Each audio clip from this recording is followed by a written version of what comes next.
എല്ലാവർക്കും നമസ്കാരം. മലയാള സിനിമയിലെ അമ്മവേഷങ്ങളിൽ കൂടി അങ്ങേയറ്റം സ്വീകാര്യയായ ഒരു നടിയായിരുന്നു ഈ കഴിഞ്ഞ ദിവസം അന്തരിച്ച ശ്രീമതി കവിയൂർ പൊന്നമ്മ. ഏതാണ്ട് എല്ലാ മലയാളികൾക്കും തങ്ങളുടെ ഒരു കുടുംബാംഗത്തെ പോലെ തന്നെയായിരുന്നു ശ്രീമതി കവിയൂർ പൊന്നമ്മ എന്ന് പറയുന്നതാവും കൂടുതൽ ശരി. ശ്രീമതി പൊന്നമ്മയുടെ വിയോഗത്തെ തുടർന്ന് മലയാളത്തിലെ നിരവധി മാധ്യമങ്ങൾ അവരുമായി ബന്ധപ്പെട്ട ഓർമ്മക്കുറിപ്പുകളും അവരുടെ ശ്രദ്ധേയമായ വേഷങ്ങളും ഒക്കെ തന്നെ കവർ ചെയ്യുന്ന രീതിയിലത്തേക്കുള്ള പല ലേഖനങ്ങളും തയ്യാറാക്കിയിരുന്നു. അങ്ങനെയുള്ള പല പ്രതികരണങ്ങൾ വരുന്നതിൻ്റെ കൂട്ടത്തിലാണ് ഇന്ന് ദേശാഭിമാനി പ്രസിദ്ധീകരിച്ച ഒരു ലേഖനം എൻ്റെ ശ്രദ്ധയിൽപ്പെട്ടത്. അത് ശ്രദ്ധിക്കുന്നതിന് നിരവധി കാരണങ്ങളുണ്ടായിരുന്നു. ഒന്ന്, അതിൻ്റെ ടൈറ്റിൽ തന്നെയാണ്, അമ്മ പൊന്നമ്മ എന്ന ഒരു ടൈറ്റിലാണ്.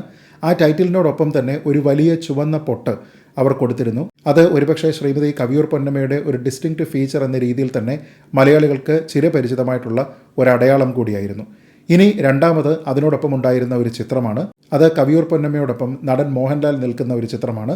മൂന്നാമത്തെ കാര്യം, ആ ലേഖനം എഴുതിയിരിക്കുന്നത് ശ്രീ മോഹൻലാൽ തന്നെയാണ് എന്നുള്ള കാര്യമാണ്.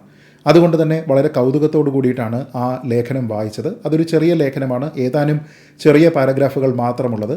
നമുക്കെല്ലാവർക്കും അറിയാവുന്നതുപോലെ മലയാള സിനിമയിലെ ഏറ്റവും പ്രധാനപ്പെട്ട ഒരു അമ്മ മകൻ കോമ്പിനേഷനാണ് ശ്രീമതി കവിയൂർ പൊന്നമ്മയും ശ്രീ മോഹൻലാലും തമ്മിലുള്ളത്. അവരുടെ കൂട്ടുകെട്ടിൽ നിരവധി ചിത്രങ്ങൾ ഉണ്ടായിട്ടുണ്ട്. അതെല്ലാം തന്നെ പ്രേക്ഷകർക്ക് വളരെ സ്വീകാര്യമായിട്ടുള്ള ചിത്രങ്ങളുമായിരുന്നു. ഒരുപക്ഷെ ശ്രീ മോഹൻലാലുമായിട്ടുള്ള ആ ഒരു അമ്മ മകൻ ഓൺലൈൻ കെമിസ്ട്രി തന്നെയാണ് മലയാളികളുടെ മൊത്തത്തിലുള്ള ഒരു മാതൃഭാവത്തിലേക്ക് ശ്രീമതി കവിയൂർ പൊന്നമ്മയെ ഉയർത്തിയത് എന്നുള്ളതും നിസ്സംശയം പറയാം. എന്നാൽ അമ്മ പൊന്നമ്മ എന്ന ഈ ലേഖനം വായിച്ചു വന്നപ്പോൾ അതൊരു അടിമുടി ഉഡായിപ്പ് ലേഖനമാണ് എന്ന് തോന്നി. അത് ഉഡായിപ്പാണ് എന്ന് തോന്നുന്നതിനുള്ള ഏറ്റവും പ്രധാനപ്പെട്ട കാരണം, ശ്രീ മോഹൻലാൽ സാധാരണ അദ്ദേഹത്തിൻ്റെ ബ്ലോഗുകളിലും മറ്റും എഴുതുന്ന ഒരു ശൈലിയായിരുന്നില്ല ഈ ലേഖനത്തിലുള്ളത്. ഒരുപക്ഷെ വ്യത്യസ്തമായിട്ടുള്ള ഒരു സാഹചര്യത്തിൽ അദ്ദേഹം മറ്റൊരു ശൈലി സ്വീകരിച്ചുകൂടാ എന്നില്ല. പക്ഷേ ഇതിൽ ഏറ്റവും പ്രധാനപ്പെട്ട ഒരു കാര്യം, ഇതിൽ തൻ്റെ വ്യക്തിപരമായിട്ടുള്ള ചില പരാമർശങ്ങൾ ശ്രീ മോഹൻലാൽ നടത്തുന്നതാണ്. ആ ലേഖനത്തിൽ ഇങ്ങനെ എഴുതിയിട്ടുണ്ട്: 2 പ്രിയപ്പെട്ട അമ്മമാരിൽ ജന്മം തന്ന അമ്മ നേരത്തെ യാത്ര പറഞ്ഞു പോയി. ഇതാ ഇപ്പോൾ അത്രമേൽ ആഴത്തിൽ സ്നേഹിച്ച സിനിമയിലെ അമ്മയും വിട പറഞ്ഞിരിക്കുന്നു. അതായത് ഇതിൽ ശ്രീ മോഹൻലാൽ പറയുന്നത് അദ്ദേഹത്തിൻ്റെ അമ്മ അദ്ദേഹത്തോട് വിട പറഞ്ഞു പോയി. ഇപ്പോൾ അദ്ദേഹത്തിൻ്റെ സ്ക്രീനിലെ അമ്മയായിരുന്ന ശ്രീമതി കവിയൂർ പൊന്നമ്മയും അദ്ദേഹത്തോട് വിട പറഞ്ഞു പോയി എന്നാണ്. ഇതിൻ്റെ അർത്ഥം അദ്ദേഹത്തിൻ്റെ അമ്മ ആദ്യം പോയി, രണ്ടാമത് കവിയൂർ പൊന്നമ്മയും പോയി എന്ന രീതിയിലത്തേക്കാണ്. ഇത് ശുദ്ധ അസംബന്ധമാണ്. കാരണം ശ്രീ മോഹൻലാലിൻ്റെ അമ്മ ശ്രീമതി ശാന്തകുമാരി ഇപ്പോഴും ജീവിച്ചിരിപ്പുണ്ട്. അദ്ദേഹത്തോടൊപ്പം തന്നെ കൊച്ചിയിലാണ് താമസിക്കുന്നത്. ചില ആരോഗ്യ പ്രശ്നങ്ങളുണ്ടെങ്കിലും സന്തോഷവതിയായി തന്നെ ഇരിക്കുന്നത് ഈ അടുത്ത ദിവസം ഉണ്ടായിരുന്ന പിറന്നാൾ ചടങ്ങിൽ വെച്ച് നമ്മൾ ഏവരും കണ്ടതാണ്. ദേശാഭിമാനിക്കാരും അത് കണ്ടിട്ടുണ്ടാകുമെന്നാണ് പ്രതീക്ഷിക്കുന്നത്. എന്നിട്ട് പോലും ഇത്തരത്തിലുള്ള ഒരു വലിയ അബദ്ധം അവർ തയ്യാറാക്കിയിരിക്കുന്ന ലേഖനത്തിലുണ്ട് എന്നുള്ളതാണ് കൗതുകം. ഇതിലേറ്റവും പ്രധാനപ്പെട്ട കാര്യം, ഈ ലേഖനം എഴുതിയിരിക്കുന്നത് മോഹൻലാൽ അല്ല എന്നുള്ളതാണ്. അത് അദ്ദേഹത്തിനോട് ചെക്ക് ചെയ്യേണ്ടുന്ന ആവശ്യം പോലും ഇല്ലാതെ തന്നെ ഏതൊരു മലയാളിക്കും മനസ്സിലാകുന്ന കാര്യമാണ്. ഒരാളും തൻ്റെ ജീവിച്ചിരിക്കുന്ന അമ്മ മരിച്ചുപോയി എന്ന ധ്വനിയിൽ ഒരു ലേഖനം എഴുതുകയില്ല എന്നുള്ളത് ദേശാഭിമാനിക്കാർ ഇനിയെങ്കിലും മനസ്സിലാക്കണം. അപ്പോൾ ഇത്തരത്തിലുള്ള ഉഡായിപ്പ് ലേഖനങ്ങളൊക്കെ തന്നെ മോഹൻലാലിൻ്റെ പേരിൽ മറ്റൊരാൾ എഴുതി പടച്ചു വിടുന്ന സമയത്ത് ഫാക്ച്വലായിട്ടുള്ള എററുകൾ അക്കാര്യത്തിൽ ഉണ്ടെങ്കിൽ അത് വൈകാരികമായിട്ട് പോലും ഒരാളിനെ ബാധിക്കാവുന്നതാണ് എന്നുള്ള ഒരു സാമാന്യമായിട്ടുള്ള ബോധമെങ്കിലും നിങ്ങൾക്കുണ്ടാകേണ്ടതാണ്. ഇത് പറയുന്നതിന് ഒരു പ്രത്യേക കാരണം കൂടിയുണ്ട്. കാരണം സത്യാനന്തര കാലത്തെ തുറന്നു കാട്ടുന്ന ശ്രീ എം സ്വരാജ് എന്ന സഖാവാണ് ഇന്ന് ദേശാഭിമാനിയുടെ റെസിഡന്റ് എഡിറ്റർ. മറ്റു പല മാധ്യമങ്ങളും ഇടതുവിരുദ്ധത പറയുന്നു എന്നൊക്കെ പറഞ്ഞുകൊണ്ട് അദ്ദേഹം നിരന്തരം വീഡിയോ ചെയ്യാറുള്ളതാണ്. അദ്ദേഹം ഫേസ്ബുക്കിൽ ഉൾപ്പെടെ കുറിപ്പുകൾ എഴുതാറുള്ളതാണ്. അത്തരത്തിലുള്ള ഒരാൾ റെസിഡന്റ് എഡിറ്ററായിരിക്കുന്ന ഒരു സ്ഥാപനത്തിൽ നിന്നാണ് ഇത്തരത്തിലുള്ള ഒരു മോശം ഉഡായിപ്പ് ലേഖനം മോഹൻലാലിൻ്റെ പേരിൽ തട്ടിവിട്ടിരിക്കുന്നത്. ആരാണ് ഇത്തരത്തിലുള്ള ഒരു സാഹസത്തിന് മുതിർന്നിരിക്കുന്നത് എന്നതിനെപ്പറ്റി അറിയേണ്ടതാണ്.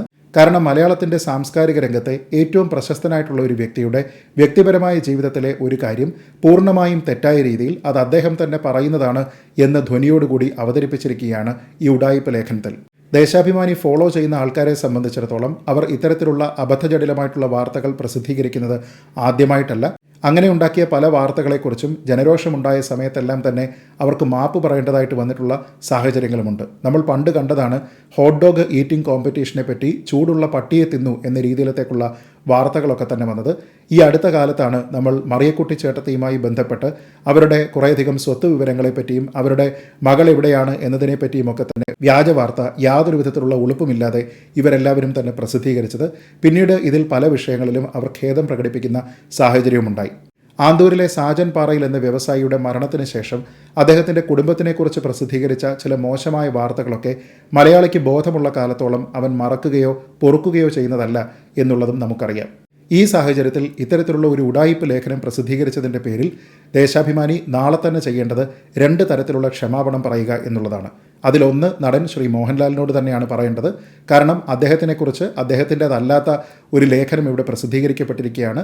അതിൽ തന്നെ അങ്ങേയറ്റത്തെ അബദ്ധം നിറഞ്ഞിരിക്കുന്ന പ്രസ്താവനകളാണ് പറഞ്ഞിരിക്കുന്നത്. തെറ്റിദ്ധാരണാജനകമായിട്ടുള്ള കാര്യങ്ങളാണ്. അതും ഒരു മകൻ തൻ്റെ സ്വന്തം അമ്മയെക്കുറിച്ച് പറയുന്നു എന്ന രീതിയിലത്തേക്ക് അത് വരുമ്പോൾ അതുകൊണ്ടുണ്ടാകുന്ന വൈകാരികമായിട്ടുള്ള ഇമ്പാക്റ്റ് എത്രത്തോളമാണ് എന്നുള്ളത് ആൾക്കാർ മനസ്സിലാക്കേണ്ടതാണ്. രണ്ടാമത്തെ ക്ഷമാപണം ഉണ്ടാകേണ്ടത് ദേശാഭിമാനി വരിക്കാരായിട്ടുള്ള ആൾക്കാരോടാണ്. അവർ ഇത്തരത്തിൽ നിരന്തരമായിട്ട് തെറ്റായിട്ടുള്ള പല വാർത്തകളും ദേശാഭിമാനി വഴി വായിക്കുന്നതിന് നിർബന്ധിതരായിക്കൊണ്ടിരിക്കുകയാണ്. അങ്ങനെ തെറ്റിദ്ധാരണ പരത്തുന്ന വാർത്തകൾക്ക് സ്ഥിരം ഇരകളായിക്കൊണ്ടിരിക്കുന്ന വായനക്കാരോട് അല്പമെങ്കിലും മനസാക്ഷി ഉണ്ടെങ്കിൽ മാപ്പ് പറയുക എന്നുള്ളത് ദേശാഭിമാനി ഇവിടെ ചെയ്യേണ്ടുന്ന ഒരു കാര്യമാണ്.